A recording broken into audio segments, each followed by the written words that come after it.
Okay, we're going to talk about the Netherlands and the farmer protests that continue to rage through the region and why the mainstream media seems utterly uninterested in this. Instead, they want to look at things that maybe are more convenient for them. Now, these protests have been raging since July, since the government decided to put new strict environmental restrictions that apply specifically to farmers in the region, which will make their job even harder than it already is, put restrictions that are sort of moving targets, and provide them with very little guidance on what to do next over nitrogen emissions. Right. So farmers are revolting, saying we've had enough of this. In fact, we played some sound bites from some farmers in the Netherlands that says we know what they're up to. They're trying to take our land, right? They're trying to bankrupt all of these small farmers, and they're trying to take our land. They're trying to consolidate power. It's all about power. It's all about money. And so we have some new video over the past 24 hours. This is the latest. We've seen this on different highways, but here's the A228 motorway.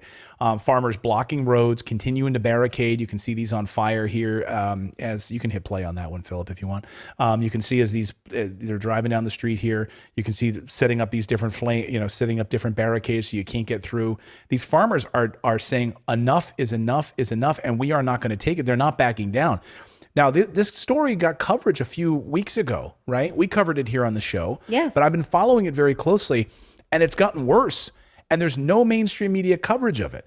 There's literally no mainstream media coverage of it. If you go to the BBC's website right now, if you want to see the BBC, right, the bastion of journalism, the BBC, there's no mention of it. Here's the BBC. If you want to take a look at that. No mention of it at all, right? There's no coverage there. Then let's go to look at the top Dutch newspaper. Okay, this is if I'm saying this wrong, if you're in the Netherlands, I'm sorry. This is one of the many newspapers in the Netherlands. It's one of the top ones, De Telegraaf. I don't know if I'm saying that right. No coverage of it. They're covering Taiwan, of course. They're covering Nancy Pelosi landing, so they're up to the minute with coverage. This is one of the top newspapers. No mention though of the farmer protests that are blocking government buildings and roadways in that area. Nothing like that at all, right? Well, the media is no longer an ombudsman for average workers, right? They're not. I mean, we learned that. We should have learned that lesson during the pandemic, perhaps, especially during the trucker convoy in Canada. And we've seen that continuously through anything that affects sort of disenfranchised, non-corporate entities. The media just is not interested in speaking for them.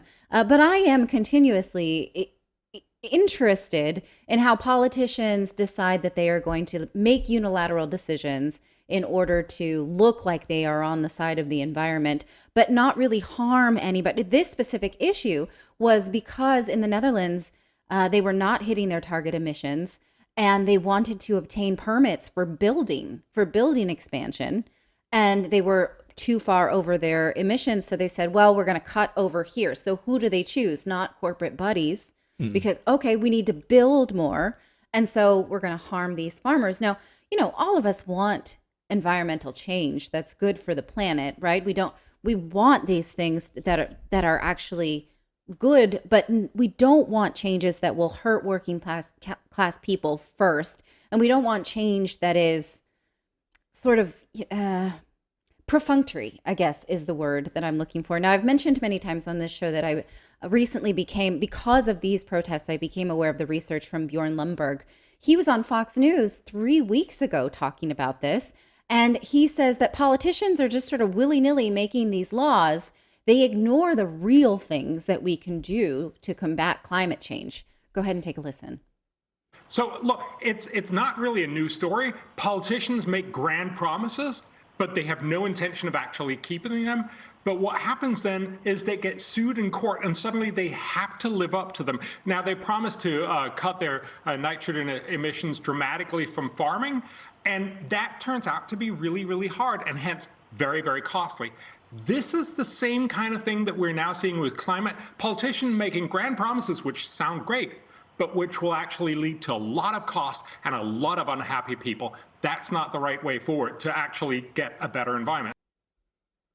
Now, he makes the case in his book, which I think is so compelling because I had never thought of this before, that the wealthier nations become and the wealthier sort of working class people become, the easier it gets to innovate and make changes that do affect the climate in positive ways, right? So hurting the poorest people first is usually the worst way to go. And that's exactly what politicians are doing. If you read his book, he has many things that we can do to make climate change in real ways. But instead, politicians like to stand in front of solar panels and wind farms and say, look what we're doing, right? So, we had Energy Secretary Granholm. She was on MSNBC this morning, and I didn't put it in the show, but it just reminded me of this. She was asked specifically about what is the White House plan? What is America's plan to get energy moving again in the United States? What about opening up these oil lands? What about the leases for these companies? And she said the problem is she said it's the bureaucracy, that we're trying to speed up those oil and gas leases. It just takes forever. She's like, it just takes too long, but there's something we can do right now, she said, which is to really work on the offshore wind farms, really work on the solar panel, really work on sustainable and renewables. We need to do that right now. Are you out of your mind? Like, are you literally out of your mind? That's going to take less time than through an executive order with a pen and a paper opening up lands so that we can start quickly drilling to put down. First of all, if you know any of those, and I've interviewed a lot of these different oil drilling companies over the years and people that work for these companies, I can't tell you how many times I've done interviews with these people. And it does not take very long at all to set up. Yes, if you're going to build an entire offshore rig in the Gulf of Mexico, that's a different animal. But setting up to drill on some of these lands does not take as long as it would take to build all sorts of infrastructure for solar and wind and all of this craziness. It's right. It's and ridiculous. When you actually look at the power that is able to be produced by solar, it is not as impressive as you think. Now, before reading this research, I was of the opinion that all of us need to just learn to conserve, stop plugging in everything that, takes a plug, and change our lifestyle. I am not of that opinion as much anymore, especially when you see sort of case examples such as a town in Africa he writes about that is completely off the grid, right? Only on solar power. And children can't do their homework at night because they're just simply, the amount of solar panels and cannot sustain what the town wants. And 60% of the residents there say, can you please plug us into the grid for nighttime so our kids can do homework at night? I mean, you can make all kinds of arguments about humans should shut down, right? We shouldn't have light pollution. We shouldn't. And that's one thing, but we live this way now, right? And the only way to get ourselves out of the climate crisis is to innovate, not necessarily just wrestle comforts away get from rid of people. Take away your farms. We're going to go to the Netherlands. We're going to take away your farms because we can't hit a nitrogen target, like an arbitrary nitrogen target, right? So that's now literally you're crushing people, and it's all part of the plan. Again, if you sit back and you say well, why are they doing this? Don't they care about the people? No, they don't care about the people. They absolutely do not. They absolutely do not. Someone pointed out in the chat that in these two of the biggest newspapers in the Netherlands are owned by Belgian companies. This person said, if anyone's reading Belgian newspapers, they should have their head examined. They're stupid because they're getting their news from, millionaire funded owned Belgian companies. Again, it's all consolidation of power, right? These companies are all run by billionaires and millionaires, and it's all consolidated. So when you're in the United States and you pick up the worst newspaper in the United States is the USA Today.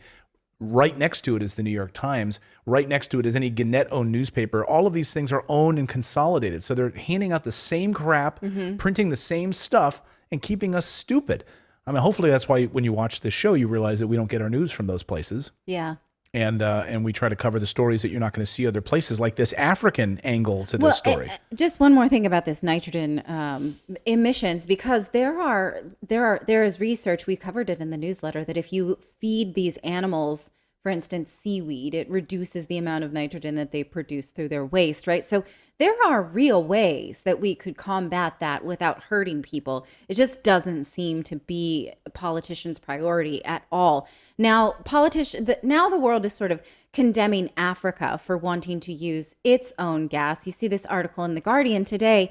African leaders are trying to make the case for big rise in fossil fuel output. So the Guardian has seen this technical document that was prepared by the African Union, comprising most of Africa's states, for the second extraordinary session of the Specialized Technical Committee of Transport, Transcontinental, and Infrastructure and Energy Committee. The document states, in the short term, to medium term, fossil fuels, especially natural gas, will have to play a crucial role in expanding modern energy access, in addition to accelerating the uptake of renewables. So what they're saying is, for the time being, we'd like to use our own gas because we have plenty, right?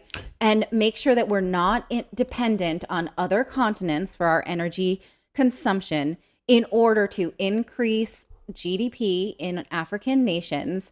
And then we will find a way to reduce our reliance on fossil fuel. So, environmentalists are saying, no, you shouldn't do this, right? Don't plug yourself in. Don't make yourself, sort of dependent on this, what the whole rest of the world has made this mistake. Which is just, I find it so interesting because it's like, don't do as we do. You need to stay in your poverty dependent state. Don't use your own oil. We can all condemn Africa for wanting progress, right? So I find this especially interesting. Yeah. So again, farmers sticking it to the man. Hopefully more people pay attention to it. Hopefully we get solutions to this. And hopefully these governments will back down again, being led by this World Economic Forum mission, these arbitrary numbers, and to buy up farmland to crush these small businesses and to consolidate power. That's what we saw during the pandemic.